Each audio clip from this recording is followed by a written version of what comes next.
M Vaishnavi and welcome to streaming science. तो मैं आपको नर्वस सिस्टम का नेक्स्ट वीडियो लेके आई हूँ जो बहुत ही ज़्यादा हेल्पफुल होने वाला है। और इसके एक एक पॉइंट्स को हम अच्छी तरीके से समझेंगे और देखेंगे कि एक एक चीज़ को डिटेल्स में किस तरीके से एग्ज़ाम में पूछा जाता है, वो सारी चीज़ें हम यहाँ पे देखेंगे। तो चलिए हम स्टार्ट करते हैं। नर्वस सिस्टम जो होता है वो टू टाइप्स में डिवाइड होता है। एक तो सेंट्रल नर्वस सिस्टम होता है, दूसरा पेरिफेरल नर्वस सिस्टम होता है। ठीक है। अब इनको सेंट्रल नर्वस सिस्टम होता है, इनको फर्दर टू टाइप्स में डिवाइड किया गया था। एक तो ब्रेन और स्पाइनल कॉर्ड्स होती है। ठीक है। अब इनके ऊपर एक मेम्ब्रेन लगी होती है जिसको हम कवरिंग कहते हैं। ठीक है। वो उसको हम मेनिंजस नाम से जानते हैं। जो स्पाइनल कॉर्ड और ब्रेन को चारों तरफ से कवरिंग की होती है, जो मेम्ब्रेन, उसको हम मेनिंजस कहते हैं। अगर वो सिंगल में हो तो उसे हम मेनिक्स कहेंगे, और अगर एक से ज़्यादा हो, मोर देन वन हो, तो क्या होगा, उसको मेनिंजस कहते हैं। ठीक है। इसमें फीसीज में क्या होता है, ओनली वन मेनिक्स ही पाए जाते हैं। एम्फीबियंस, रेप्टाइल्स एंड बर्ड्स में टू मेनिंजस होते हैं और मैमल्स में थ्री मेनिंजस होते हैं।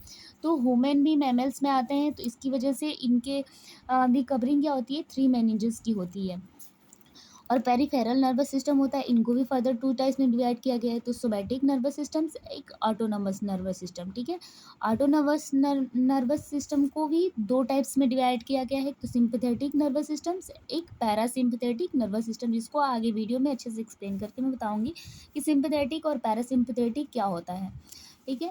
अब इनको जो पेरिफेरल नर्वस सिस्टम होते हैं, इनको भी थ्री पार्ट्स में अगेन डिवाइड किया गया है। एक तो सेंसरी न्यूरॉन्स, मिक्स्ड और मोटर न्यूरॉन्स होते हैं। ठीक है।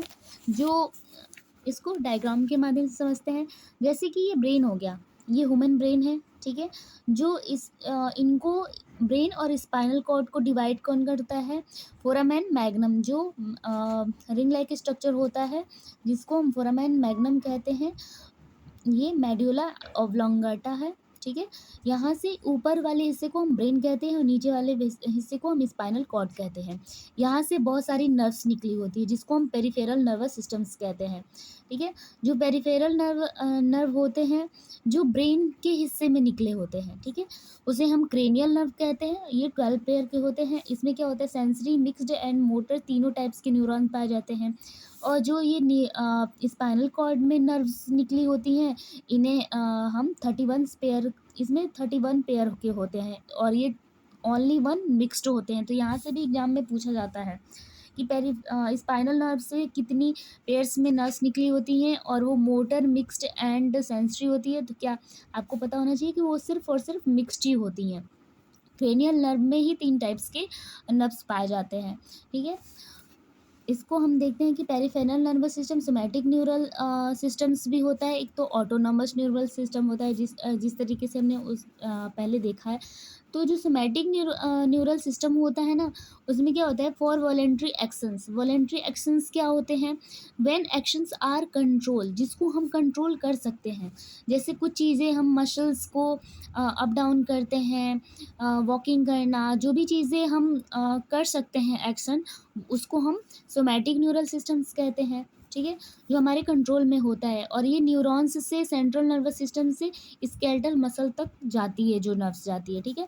और जो ऑटोनोमस न्यूरल सिस्टम होता है, वो उसको हम विसरल न्यूरल्स भी कहते हैं। विसरल न्यूरल्स क्या होता है, तो वो इनवॉलेंट्री एक्शंस होता है, इसका जस्ट अपोजिट। इसको हम अपने कंट्रोल में नहीं कर सकते हैं, ये खुद से होता है। जैसे हार्ट बीट हो गया, डाइजेशंस हो गया, ये सारी रिस्पायरेशंस हो गया, ये क्या होता है, खुद से हम नहीं कंट्रोल कर सकते हैं। ये हार्ट बीट को हम कंट्रोल कर सकते हैं क्या, नहीं। हम कितना भी उसको कंट्रोल करने की कोशिश करेंगे, बस वो बीट्स होती रहती है, डाइजेशन की प्रोसेस भी होती रहती है। तो कुछ ऐसे ऑर्गन्स जो हैं हमारे बॉडी में, जो इनवॉलेंट्री एक्शंस है, जिसको हम कंट्रोल नहीं कर सकते हैं, वो अपने आप होते हैं। Neurons from central nervous system to involuntary और विसरल्स ग्लैंड्स को जाती है, उसे हम ऑटोनोमस न्यूरल सिस्टम कहते हैं। इसके आगे की वीडियो में हम फुल डिटेल्स में सारे इसके बारे में, एक एक चीज़ के बारे में अच्छे से डिटेल्स में पढ़ेंगे, जहाँ से एग्ज़ाम में आते हैं क्वेश्चन। अभी के लिए इतना ही। Thank you for watching this video.